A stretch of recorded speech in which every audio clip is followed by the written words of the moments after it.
ज्ञान गुणों की खान मास्टर सागर अपनी प्यारी आदरणीय दादी जी, जिनको हम बुलाए भी नहीं भूल सकते, उनके वो वचन कि आओ सभी हम जन से इकट्ठी होकर बैठें, ज्ञान की कुछ गहन लेन देन करेंगे। हर क्षण दादी जी को अपनी उपस्थित बहनों को देखकर यही विचार चलता कि हम ज्ञान की कुछ गहन लेन देन करें। आज ऐसा कोई नहीं जो ये शब्द कहकर हम सबको संगठित करे। ये थी दादी जी की विशेषता। जैसे कि कहा, कुछ ऐसे किस्से और कहानियाँ जो मैंने सुनी और देखी भी, जिस पर मुझे याद आता है दादी जी ने एक बार सुनाया था या मैंने सुना था कहीं से भी, कि ज्ञान में एक भाई और बहन चलते थे, लेकिन आप समझ सकते हैं कि माया किसी समय किसी को भी अपने अधीन कर सकती हैं। और ये इंग्लैंड की बात है। वो समय आया कि उन दोनों ने शादी कर ली और शादी करने के पश्चात एक बच्चे को भी जन्म दिया। लेकिन काफ़ी समय के बाद वह पुनः जब दादी के पास आए तो दोनों ही आए। तब दादी ने कहा कि अपने बच्चे को क्यों नहीं लाई, मुझे पता चला है आपका बेटा भी है। तो दोनों ही रोने लग गए। दादी ने कहा, क्यों, क्या बात है, रो क्यों रहे हो? तब उन्होंने कहा, दादी बच्चा जन्मांधा है, जन्म से ही अंधा हुआ। कर्म हमने बुरे किए, लेकिन बुरे कर्मों का परिणाम शायद हमारे बालक को भोगना पड़ा। दादी ने कहा, ऐसा कभी नहीं हो सकता। हर एक अपने कर्मों का दंड और कर्मों का फल प्राप्त करता है। लेकिन दूसरे ही दिन दादी के कहने पर वो अपने बेटे को लेकर वहाँ पहुँचे।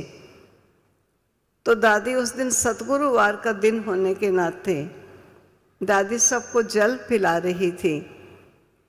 तो बच्चे को भी माँ लाई और दादी ने उसके मुख में जल डाला। बच्चे को अवश्य जल स्वादिष्ट लगा।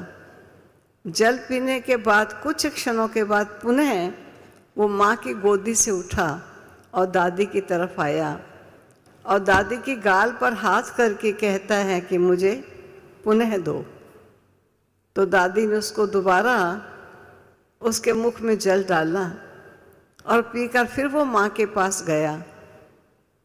तब दादी ने उसकी माँ से कहा कि तुम कहती हो ये अंधा है, अगर अंधा है तो इसे कैसे पता कि मैंने ही ये जल पिलाया है और मुझे ही गाल पर हाथ लगाकर इशारा करके ये मेरे से पुनः जल मांगता है, और जल पीने के पश्चात वो फिर तुम्हारे पास चला आया है। मैं नहीं समझती कि अंधा है, तुम एक बार डॉक्टर से पुनः इसका चेकअप कराओ। तो फिर रोने लगी कि डॉक्टर ने हमें लिखत में दे दिया, क्योंकि 3 ऑपरेशन भी इसके हो चुके हैं, लेकिन लिखत में दे दिया कि बच्चा अंधा है। अब हम कैसे उसके पास जाएं? तो दादी के आग्रह करने पर वह पुनः डॉक्टर के पास पहुँचे। उसने कहा, जबकि सर्टिफिकेट दे दिया अंधा है, फिर क्यों लाए? कहा, हमारे बड़ों ने कहा है कि एक बार चेक करो।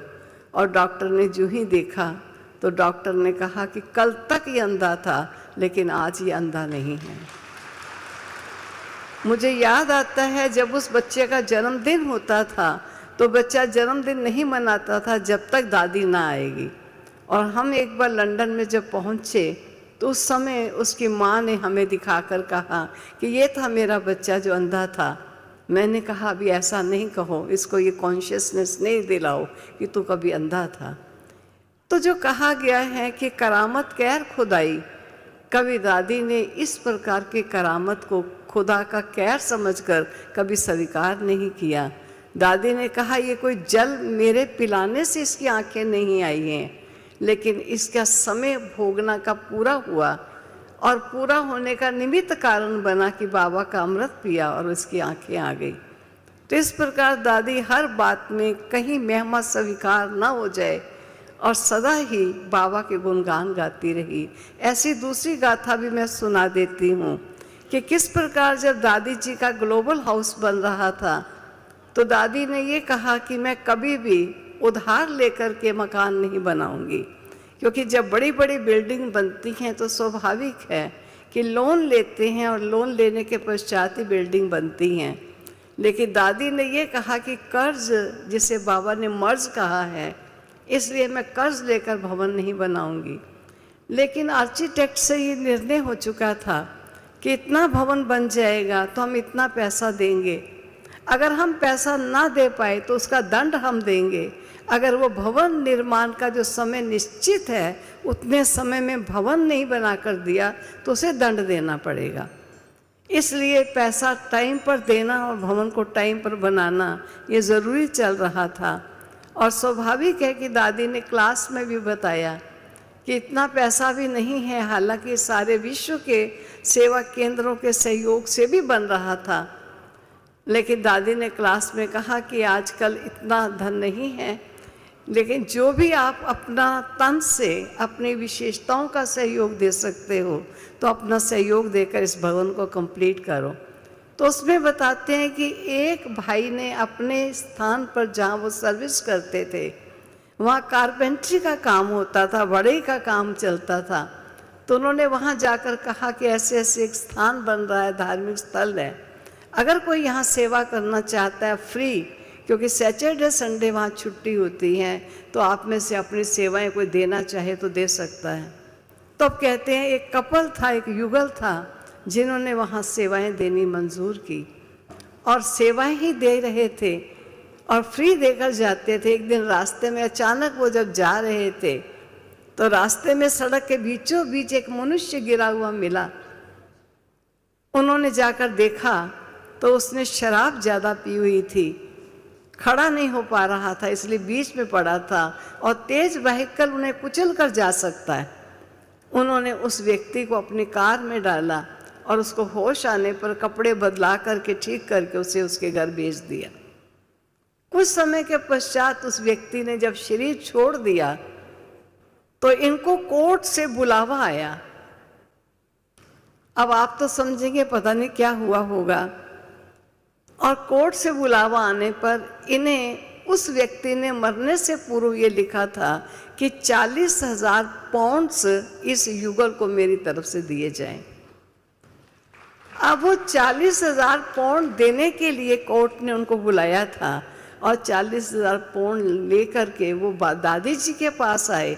कहा दादी आज यज्ञ में इस भवन बन रहा है, इसकी आवश्यकता है, इसलिए 15,000 पाउंड हम अपने पास रखेंगे, एक छोटा सा कमरा हम लेंगे और 25,000 पाउंड बाबा की भंडारी में डालेंगे। दादी ने कहा कुछ और भी रख लो, कोई हर्ज नहीं। कहा नहीं दादी, हम 25,000 पाउंड भंडारी में डालेंगे।